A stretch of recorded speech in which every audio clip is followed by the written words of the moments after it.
Welcome back to Cityline. With me, I have three women that if you said to them, do you know how to throw a party? The resounding answer would be yes. From food to location to who's going to be invited and what they're going to do, these women have it all together.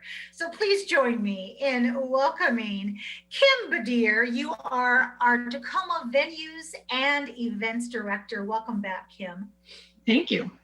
It's so good to see you. I think the last time I saw you, we were not in lockdown. I saw you at an auction. I think it was the Y Gala, and you looked smashing in your silver 70s suit.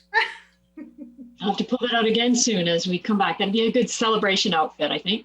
I think it would be too. You brought with you Claire Ladner. Claire, you are Tacoma Venues and Events Guest Experience Coordinator. Welcome to Cityline, Miss Claire. You're excited to be here.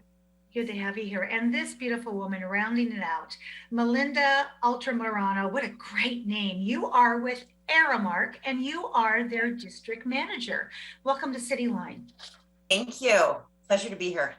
So Kim, let's get started. This is the first time that Tacoma Venues and Events has created your own job fair. What led you to do this now after all these years? Well, after all this year and a half, which felt like years for sure, obviously we're all reconstituting. We're all very excited to get back to work and back to business, but it's been a long haul. And so we literally have hundreds of positions, full-time and part-time, available. I was reading an article yesterday that said in the leisure and hospitality industry alone in the country, there's 1.6 million unfilled positions. So we're feeling the same pain as everyone is across the entire sector. And we realized it's not just us. And so we've also invited a number of other entities and agencies to join us at this job fair. I think we're almost to 50 now participants in it. So obviously there are jobs to be had. This is happening July 21st. It's a Wednesday. And so we're super excited to get people back to work. Yeah, boy, Kim, just that number you threw out, 1.6 million with an M, does not surprise me.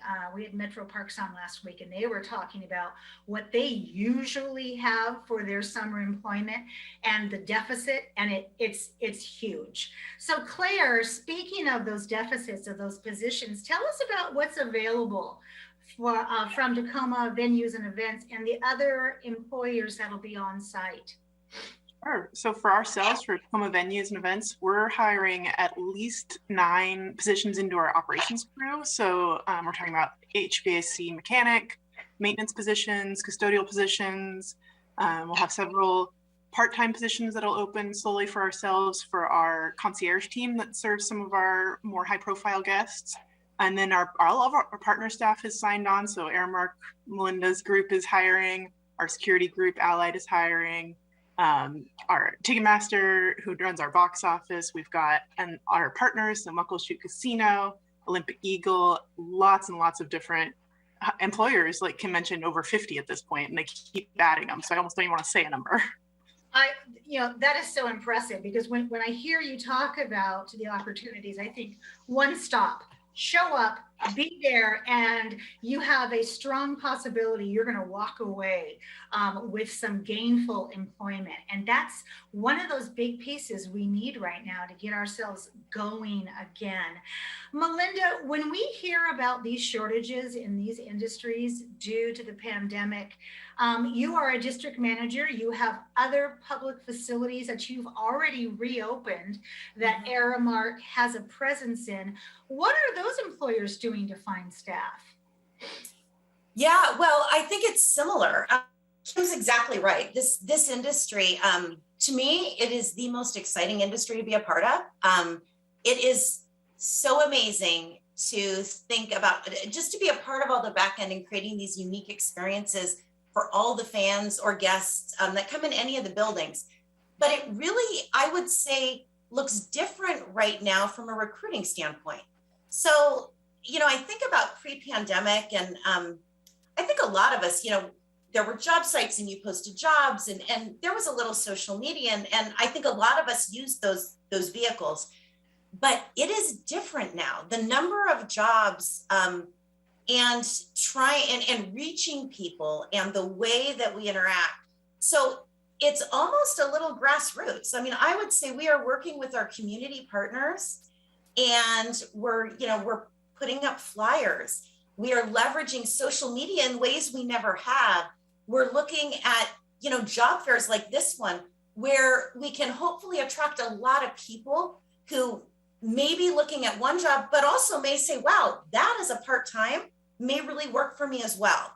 I don't want to at all speak for everyone else, but we have several part-time. So we have full-time jobs as well as part-time, but I have over 400 part-time that I'm looking. So it is, for a lot of people, an event like this can help them in so many ways and really diversify and give them some different, a spattering of opportunity all in one place. Beautifully said.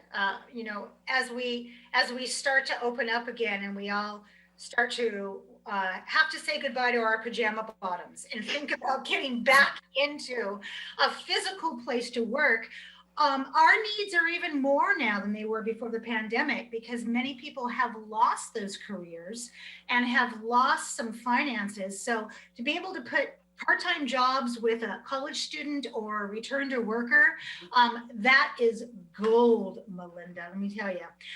Kim, that same day, there's going to be another employer-focused event going on at the convention center. What is that about?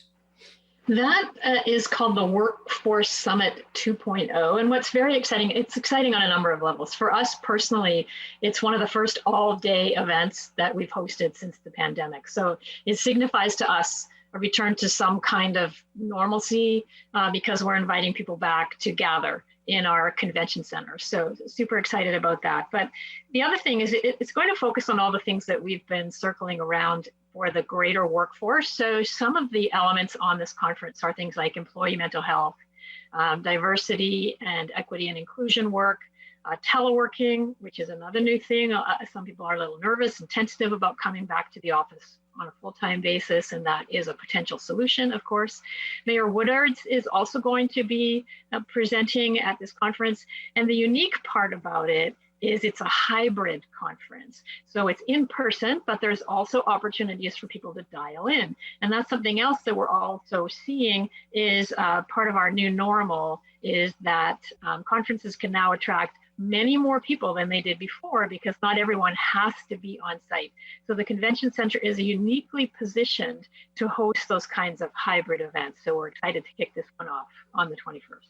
I love that. I was just reading the Harvard Business Review, and it's talking about just the hybrid of what is happening, exactly what you just said, Kim.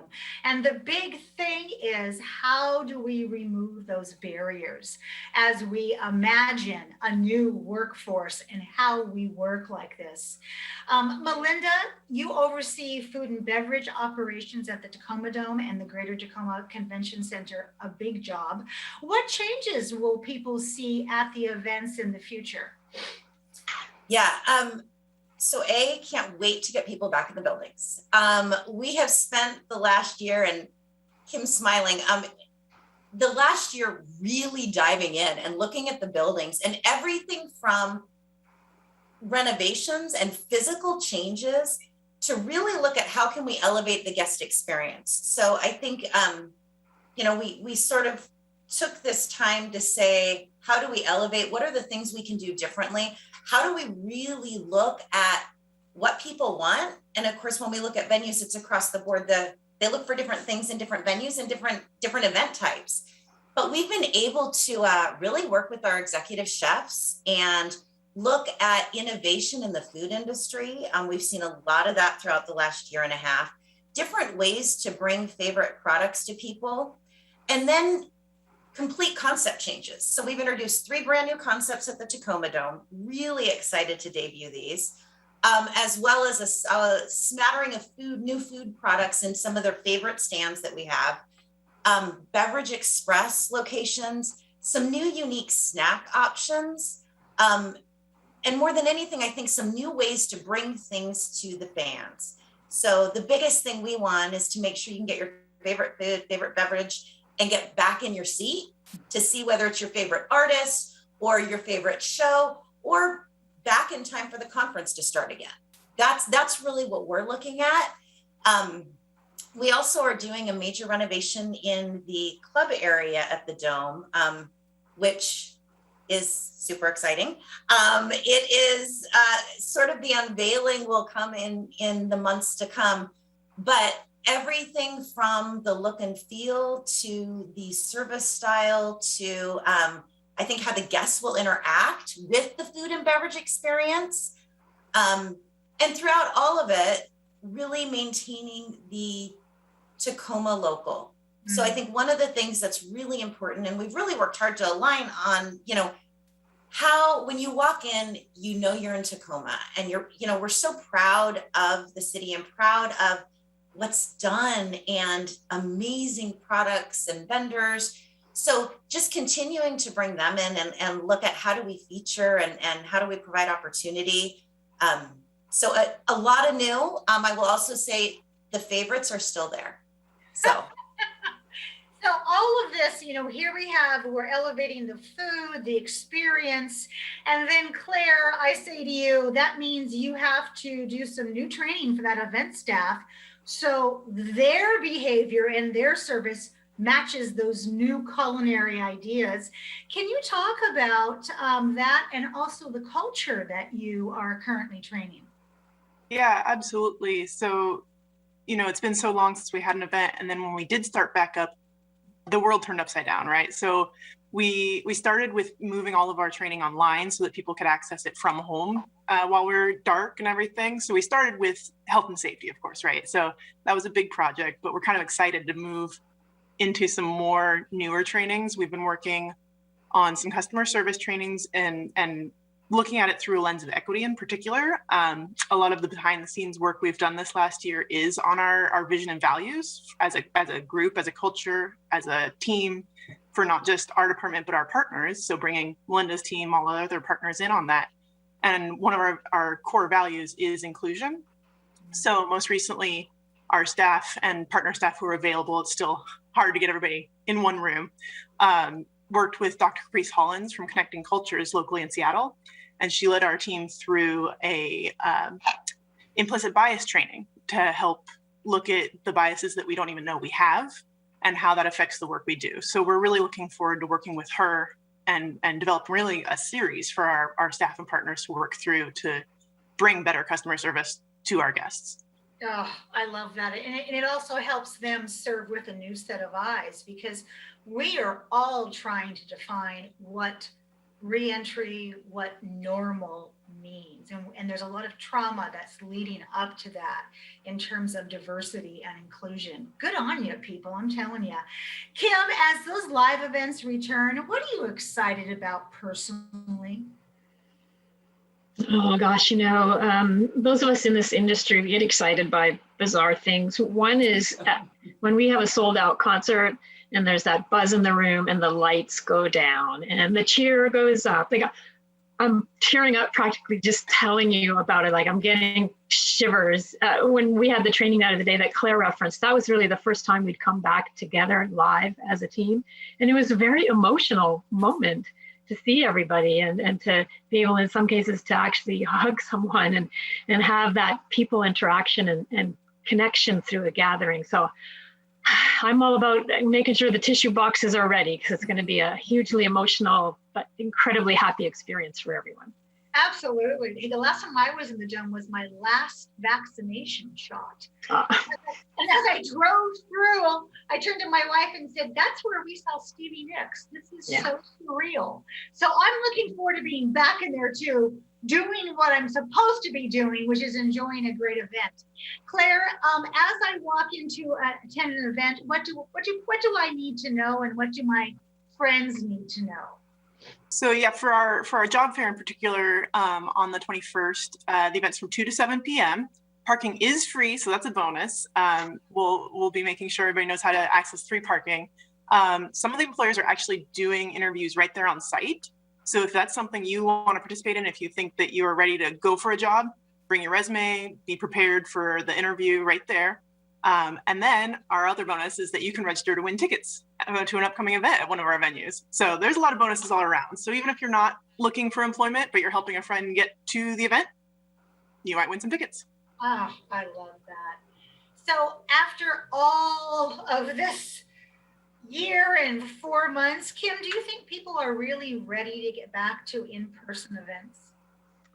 You know, I think we talk a lot about the pent-up demand, and I think it does exist. People are social animals. People want to participate in those gatherings. Some of the shows, for example, at the Tacoma Dome were rescheduled not once, not twice, but 3 or 4 times. And people literally held onto their tickets in some cases for almost 2 years now.